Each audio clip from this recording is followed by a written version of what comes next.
I'm talking about opening up the crazy. files. I'm talking about opening up the JFK Oh yeah, files. JFK files and MLK files. Yeah. Well, you know they just had on the news that they found 420 more boxes with that wasn't archived. I mean, that wasn't digitized. But let me tell you what we just did. We just fell into Trump's trap. And this is Trump's trap. It's the disguises from what he's actually really trying to do. Trump is trying to take away our 14th Amendment.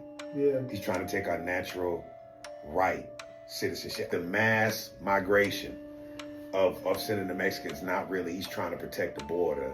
And he's trying to, because he knows most of the crimes in this country is committed by people born and raised here. 14th Amendment was ratified July 9, 1868. It granted citizenship to all persons born or naturalized in the U.S., including formerly enslaved individuals, and guaranteed equal protection under the law. It was a key part of the restructuring amendments following the Civil War.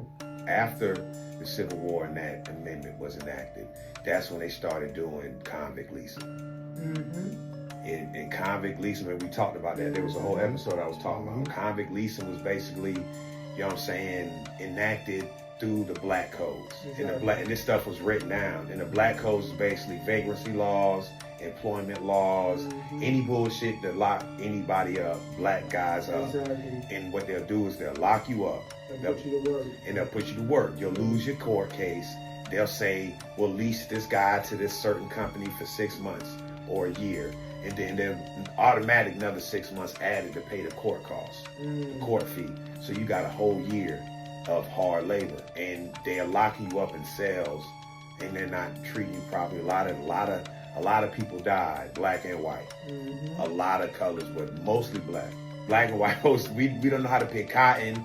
We don't know how to work a cotton gin, and plus it's not paying us enough. So we definitely not gonna with it. Is if you look into Alabama has a work release program. Georgia does too, but theirs are under scrutiny right now because they take all of these people's money. Not allowed to call off sick.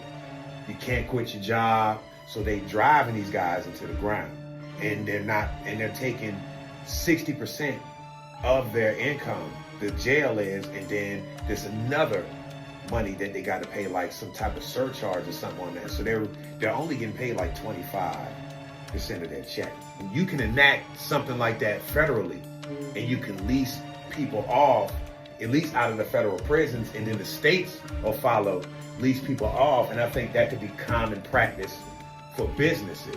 You know what I'm saying? And that's like lightweight slave labor. You know what I'm saying?